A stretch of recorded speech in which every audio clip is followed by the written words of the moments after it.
कौन बनेगा पाकिस्तान का 14वां सदर, फैसला आज होगा। हुक्मरान इत्तेहाद के उम्मीदवार आसिफ जरदारी और अपोजिशन के सदारती उम्मीदवार महमूद खान अचकजई में मुकाबला होगा।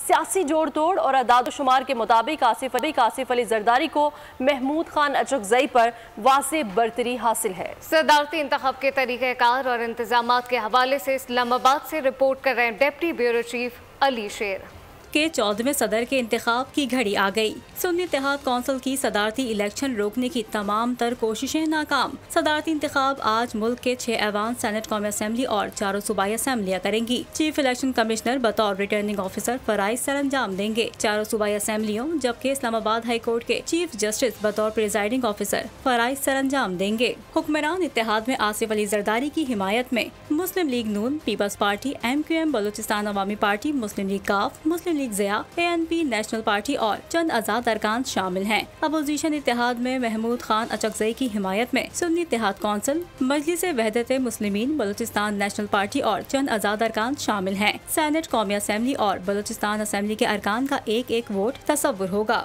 बाकी तीनों सूबाई असम्बलियों सिंध, पंजाब और KPK के कुल अरकान को बलूचिस्तान के 65 अरकान पर तकसीम किया जाएगा। जो अदाद निकलेगा वो उम्मीदवार को डाले गए वोटों का तनासुब होगा। बाकी 3 असम्बलियों का अदद भी 65% तस्वुर किया जाएगा। डाले गए कुल वोटों में से जो निफ्ट से एक भी वोट ज्यादा ले जाएगा वो सदर मुमलिकत बन जाएगा। हुक्मरान इत्तेहाद का दावा है वो 413 अरकान की हिमायत हासिल कर चुका है, जो जीत से कहीं ज्यादा है। मुल्क की पार्लिमानी तारीख में ये पहली बार हो रहा है कि सदारती इलेक्शन का इलेक्टोरल कॉलेज इस हद तक मुकम्मल नहीं। किसी ऐवान में मखसूस नशिस्तों के हल्फ रुके हुए हैं, तो कहीं अरकान के नोटिफिकेशन ही जारी नहीं हुए, तो कहीं सीटें खाली हैं।